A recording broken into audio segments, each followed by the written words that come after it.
एक मिनट, सबको मौका मिलेगा। राहुल जी, मोहित दुबे हूं मैं। मेरा सवाल यह है कि आप शहीदों। By the way, sorry, I just need to finish that. I left out a part. Look, I'm here defending the democratic voice of the Indian people. I will continue to do that. I'm not scared of these threats, of these disqualifications, of these allegations, of these prison sentences. I don't care. I'm not scared of them. Okay? These people don't understand me yet. I am not scared of them. They are used to everybody being scared of them. I am not scared of them. Right? And I will continue to ask the question, what is the Prime Minister's relationship with Mr. Adani? It is an old relationship. It is a relationship that began when he was Chief Minister of Gujarat. Mr. Adani constructed the idea of Resurgent Gujarat, organized all that. This is a partnership. It's a close partnership. I'm going to keep asking that question. Rahul ji, मैं मोहित दुबे हूं। मेरा सवाल यह है कि आप शहीदों के परिवार से आते हैं। आपकी दादी भी डिस्क्वालीफाई हुई, जनता के बीच गई, आप सत्ता में वापस आए। आज के दौर में राहुल गांधी भी डिस्क्वालीफाई हो गए हैं क्योंकि तमाम आपने इश्यूज को उठाया, चीन के इश्यूज को उठाया। क्या राहुल गांधी भी जनता के बीच में जाएंगे और वही वापसी फिर से करेंगे? राहुल गांधी भारत जोड़ो यात्रा में 4.5 महीने जनता के बीच में रहेंगे और वो मेरा काम है, वो मैं करता जाऊंगा। हाँ जी, अनवर। आज के हिंदुस्तान में जो पहले राजनीतिक पार्टियों को सपोर्ट मिलती थी, मीडिया से मिलती थी, बाकी इंस्टीट्यूशन से मिलती थी, वो नहीं मिलती है। तो ऑपोजिशन की पार्टीज को एक ही रास्ता है, जनता के बीच में जाने का। हाँ जी, अनवर। सर, भारतीय जनता पार्टी ने आप पर ओबीसी समुदाय के अपमान का आरोप लगाया है।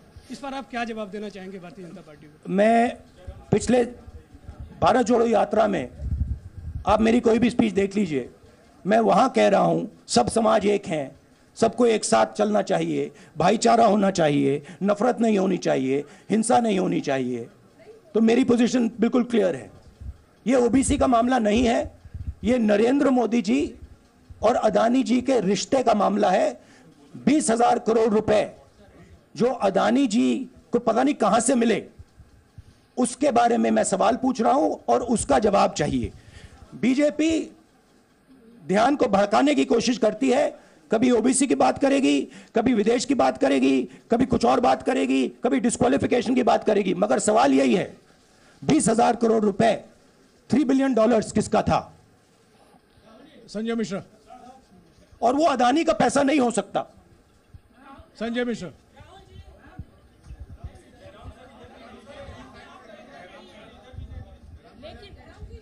आपने कहा आप डरते नहीं हैं, लेकिन स्टेट के टारगेट पे हैं और स्टेट आपके खिलाफ है, पूरी स्टेट, पूरी मशीनरी आपके खिलाफ है।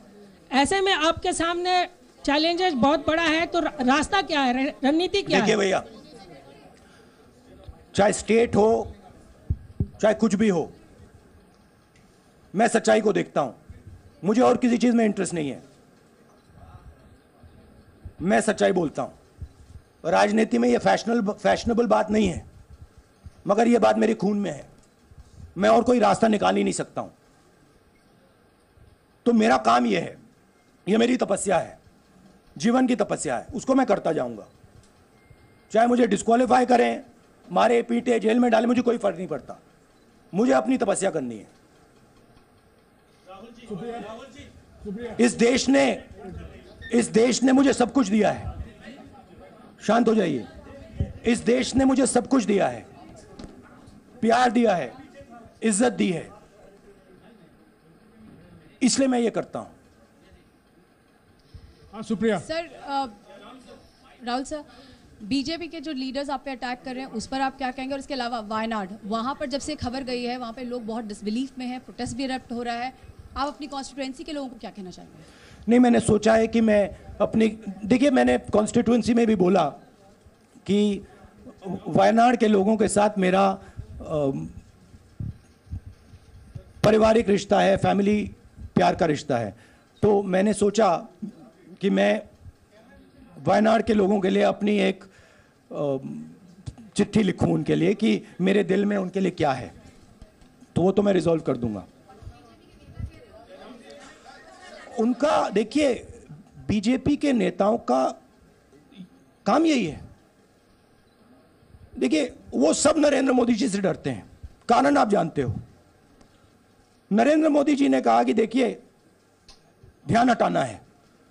वो सब जानते हैं अदानी जी और नरेंद्र मोदी जी का रिश्ता, सारे के सारे जानते हैं क्या रिश्ता है, सब जानते हैं, मगर डरते हैं। तो अगर नरेंद्र मोदी जी ने उनसे कहा कि भैया ध्यान उधर करो, ध्यान उधर करेंगे।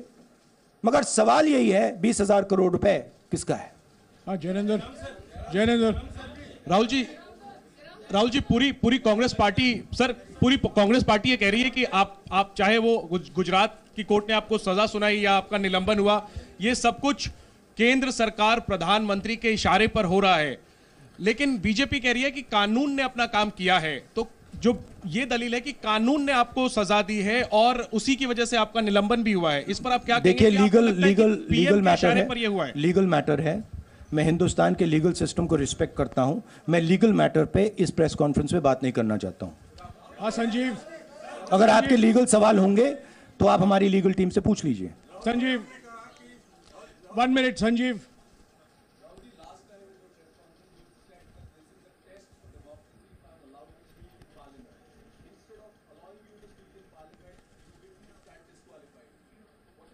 No, look, please understand why I have been disqualified.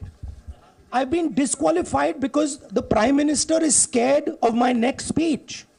He's scared of the next speech that is going to come on Adani, right? I've seen it in his eyes. So he's terrified of the next speech that is going to come, and they don't want that speech to be in Parliament. That's the issue. That is why, first the distraction, now the disqualification. Please don't be confused about this matter. There is a deep relationship between Narendra Modi ji and Mr. Adani. There is a question. 20,000 crore rupees have suddenly arrived in Mr. Adani's shell companies. Where has this money come from? Whose money is it? It is, some of these companies are defense companies. Why is the defense ministry not asking this question? Why is the defense ministry not asking the question? But please explain to us, whose money is this that is being spent on our drone development, that is being spent on our missile development, that is being spent on our ordnance production? Why is the defense ministry not asking this question? Manjari, please. एक minute मंजरी।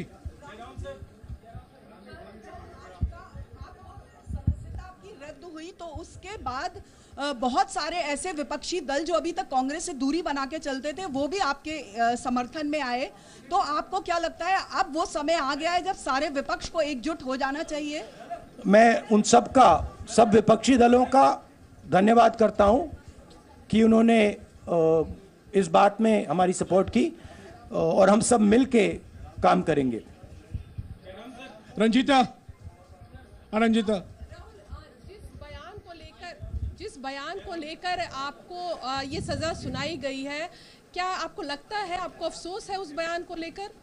क्या कहेंगे उस बयान पर? अब देखिए, अब ये लीगल डिस्कशन है, उस पे मैं टिप्पणी नहीं करना चाहता हूं क्योंकि ये कोर्ट में मामला है। मगर मैं जो भी सवाल उठाता हूं वो सोच समझ के उठाता हूं। हाँ जी, नीरज। राहुल जी, अभी कुछ ही दिन पहले लक्षद्वीप के सांसद मोहम्मद फैजल की सदस्यता गई थी और बाद में हाईकोर्ट ने स्टे कर दिया था।